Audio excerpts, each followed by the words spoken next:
Now, we get into probably, people ask me, is there a set of pans that I recommend? And yes, there is.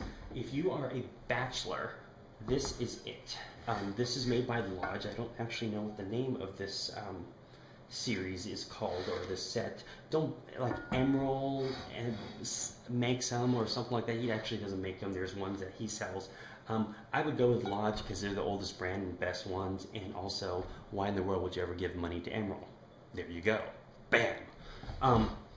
So what I like about this set is it's actually two pots in one. So the top lid, so it's a skillet and a pot at the same time. I want to say this is a 10-inch. I'm not quite sure. But first off, it's cheap, like $30. Cheap, and you get two pans instead of one. And so it's a great value. Number two, it's cast iron. It's heavy as hell, and so if you're cooking and a mugger comes, you can basically hide behind this and it might block a bullet, or if you could throw this at the guy, you pretty much will kill him. The skillet is the lid for the pan, and the pan is the lid for the skillet. And in one of my next series of videos, I'm going to teach you how to use this as a Dutch oven, which to cook chicken in, which is the way I prefer to cook my chicken. But let me introduce the pan itself. First off, it's cast iron, and so if you don't know what cast iron is, they basically make a mold of the pan. They pack clay or dirt or some sort of earthenware around it, and then they pour a molten steel into it, and when it cools, this is a shape. And so it's very, very heavy, and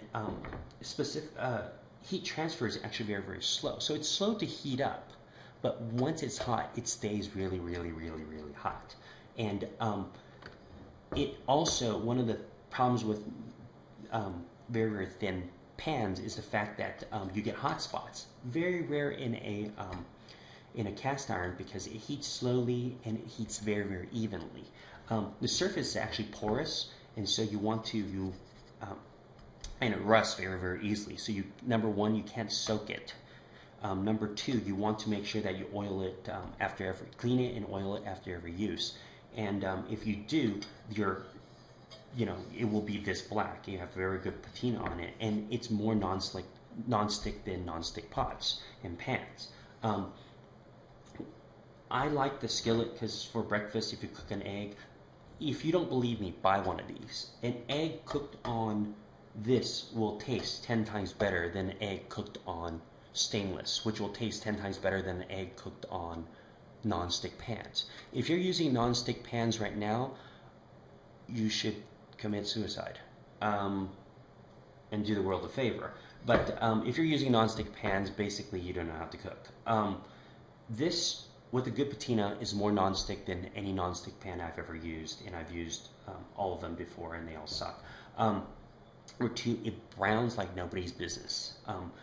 With a bigger one, you can fry in it, pour the oil and fry in it, and it's just vastly superior. Just put a little temp gauge here to measure temperature for oil, and it maintains oil temperature very, very, very well. For this, one of the other benefits of cast iron is the fact that, again, just like my blued steel skillet, this can go directly into oven, and pretty much as high as any home oven will go. It's absolutely temperature-wise, it's absolutely no problem. So you can pack your veggies in here, dice up your zucchinis, carrots, onions, celery, whatever, roll in a little bit of olive oil, a little bit of Old Bay, throw them in here, throw this in the oven, and 20 minutes, 30 minutes later, bam, you got great vegetables. You can cook with it like a regular pot, and you can cook with it like a regular saute pan, and it works beautifully. What I usually do, though, and I definitely want to do a video about it as an intro, is I take two drumsticks, I take two chicken legs, and I'll oil them, put a little Old Bay seasoning on it. I'll put it here, and then I'll go ahead and cover it like that, and then throw the entire thing in the oven, 425 for an hour.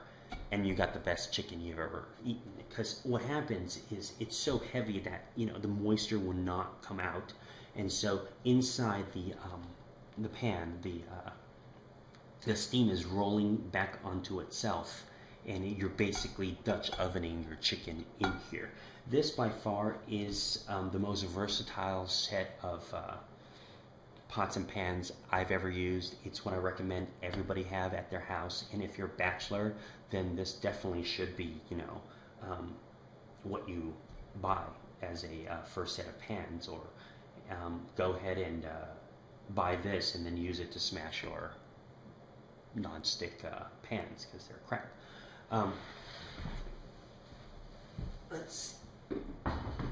So if you really, really, really want to cook something like meats, you want to have something like this, which is, not clean, sorry. As you can see, used it for dinner, sorry, did not clean it.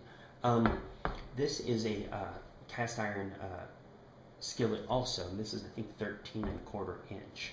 And this bad boy is heavy. I'm talking like heavy, as in, see if I don't even know if I can pick it up with one hand or not. Yeah, that's a workout in and of itself. And like I said, it's good for home defense if you need it. This one comes with a lid. The lid, this has a pour edge. I don't know why they bother, since nobody's really going to be able to lift it out to pour liquids out of it. But the lid fits very, very well over it. And the lid is a what they call self-basting. And so you see these little pointy things on the lid. It's actually not a medieval torture device. It's actually, what happens is, as the steam builds up, the steam usually rolls off the edge, and so when you're cooking, the edge of the pot has a lot of water, and the center is very, very dry. With this, though, the moisture builds up, beads up around these little pointing tips, and the water drips over the food, and so you'll have even steam distribution. Now, so that's the reason why there's little pointing tips for this. If you want to really, really cook a steak, or pot roast, or something like that, this is the bad boy to cook it in. I prefer this over the ribbed cast iron skillet, simply because I find this, I like a complete sear on my steak, and this has a very, very good surface area. Again, takes a little bit longer to heat up, but once it gets up to temp, it's very, very stable, and it's very easy to cook. It browns well like nobody's business, and pretty much this is the skillet that Thomas Keller recommends, and I recommend the same thing. Again, go ahead and buy a Lodge, don't buy an Emerald one, or whoever else is the, or Rachel Ray, or whoever else is the flavor of the day on TV celebrity chefs. Everybody should have one of these. This is basically meat's best friend, so if you love meat, this is who you should have. And even vegetarians who, what can I say? You're a vegetarian. But even vegetarians, you can pack this full of veggies, throw it in the oven with the lid on or with the lid off, and bake it for an hour, and your veggies come out much better than everything else. One of the other things that, if you're Asian, one of the things that you almost want to have this for is cooking fish. Again, very, very good temperature control, even heating, good surface area, so when you put the fish down, you basically only have to flip it once. And let me grab something real quick to show you what goes with it very well.